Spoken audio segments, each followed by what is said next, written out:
ലോകത്തിലെ എല്ലാ ഭാഷയിലുള്ള പാട്ടുകളും ആൾക്കാർ കേട്ടോണ്ടിരിക്കും. എല്ലാ ഫോണിൽ എടുത്തു കഴിഞ്ഞാൽ നമുക്ക് എല്ലാം ഇതുപോലെ വലിയൊരു വിപ്ലവം നടന്നു കഴിഞ്ഞു. വാസുട്ടൻ അതുപോലെ എനിക്ക് ഈ പാട്ട് പാടിക്കുക. ആ പാട്ട് ഒന്ന് ഫുൾ സോങ് പാടട്ടെ. ആ പാടുക.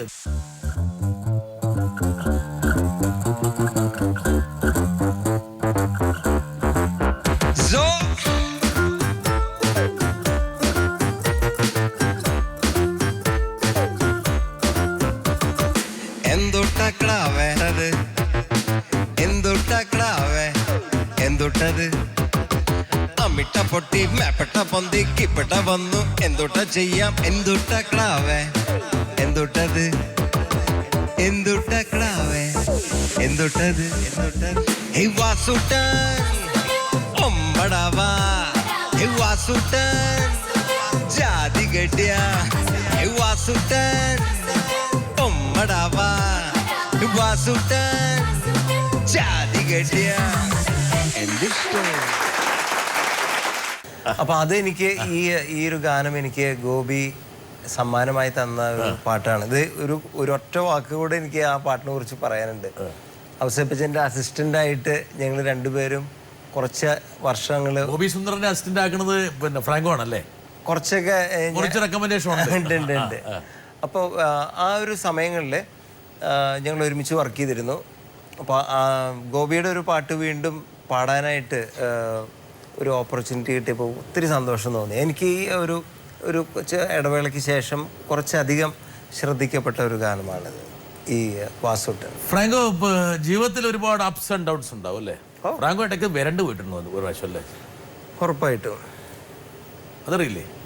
ഒരു ചെറിയ ഏതോ ഒരു അത്ര വിദ്യാഭ്യാസം ഇല്ലാത്തൊരു ഡോക്ടർ ഫ്രാങ്കോയിൽ എന്തോ കണ്ടുപിടിച്ച് ഫ്രാങ്കോ പിന്നീട് നൊവേന മറ്റേത് മറിച്ചത് പ്രാർത്ഥന കൂട്ടപ്രാർത്ഥന എന്നോട് അയ്യോ ശരിക്കും അതറിയ എന്നോടൊരു അച്ഛൻ പറഞ്ഞു എത്ര നൊവേനയാണ് ഞാൻ ചെയ്തിട്ടുണ്ടെന്ന് അറിയാം.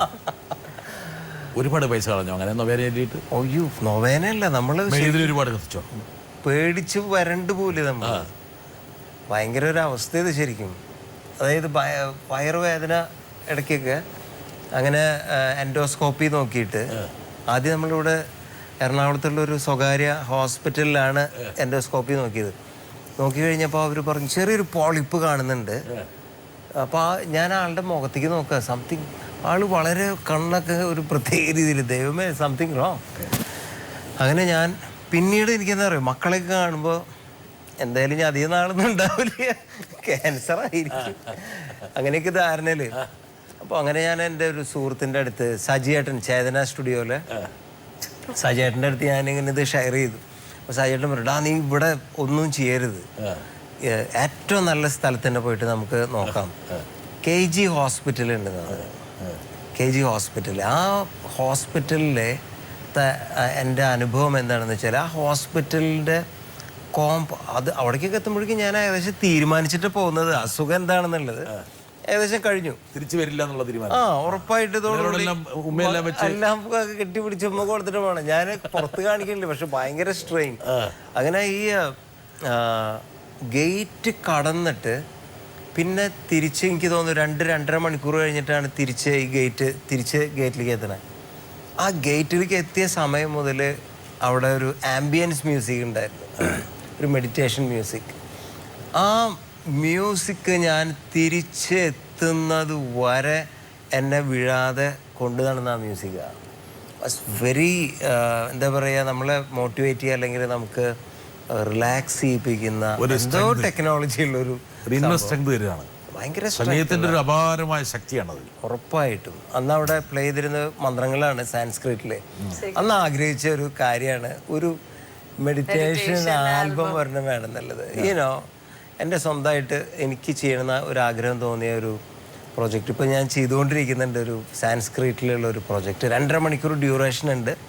കുറേ ടെക്നോളജിയിലും കുറേ കാര്യങ്ങളൊക്കെ നമ്മൾ ചെയ്യുന്നുണ്ട്. ഇപ്പോൾ ഒരു മനുഷ്യൻ്റെ ഹാർട്ട് ബീറ്റിൻ്റെ സംസ്കൃതം പഠിച്ച ഫാദർ അല്ലേ അദ്ദേഹമാണ് അതിൻ്റെ അല്ലേ? ഡോക്ടർ KU ചാക്കോ അദ്ദേഹമാണ് ഇതിൽ ഇത് എഴുതിയിരിക്കുന്നത്, വരികളെല്ലാം എഴുതിയിരിക്കുന്നത്. പിന്നെ എനിക്ക് ഇന്നത്തെ തലമുറയിൽ ഏറ്റവും ടാലൻറ്റഡ് ആയിട്ടുള്ള അല്ലെങ്കിൽ ഏറ്റവും പ്രോമിനൻ്റ് ആയിട്ടുള്ള പ്രോമിസിങ് ആയിട്ടുള്ള ഒരു കീബോർഡിസ്റ്റാണ് അത് പ്രോഗ്രാം ചെയ്തിട്ടുള്ളത്, വില്യം ഫ്രാൻസിസ്. അതുപോലെ തന്നെ അതിൻ്റെ ഓർക്കസ്ട്ര, ദെൻ അതിൻ്റെ കോറൽ പാർട്ട്, അതിൻ്റെ ഹാർമണൈസേഷൻ ചെയ്തിട്ടുള്ള ആളാണ്. പിന്നെ അത് റെക്കോർഡ് ചെയ്തിട്ടുള്ളത് സജി ആർ നായർ. അദ്ദേഹം വണ്ടർഫുൾ ടെക്നീഷ്യൻ. ഞങ്ങൾ തൃശ്ശൂർ ഒരു ഗോത്തിക് സ്ട്രക്ചറിലുള്ള ഒരു പള്ളിയുണ്ട്. അതിൻ്റെ ഉള്ളിൽ ഉള്ള ആംബിയൻസ് മാത്രം ഒരു 5 മൈക്കുകൾ വെച്ച് ക്യാപ്ചർ ചെയ്തെടുത്തു. അങ്ങനെ കുറച്ച് ചെറിയ ജോലി ചെയ്തു. ഒരു KG ആശുപത്രിയിലുള്ള ഒരു പോക്ക്. പക്ഷെ അതുകൊണ്ട് ഗുണമുണ്ടായത് എന്താന്ന് വെച്ച് കഴിഞ്ഞാൽ അസുഖം ഇല്ലാന്ന് മനസ്സിലായി. സംഗീതം ഉണ്ടാകുന്ന വഴി നോക്കരുത്. പക്ഷെ ഒരുപക്ഷെ ജീവിതത്തിലെ ഏറ്റവും വലിയൊരു വഴിത്തിരിവായിരുന്നു അല്ലേ? ഉറപ്പായിട്ടും.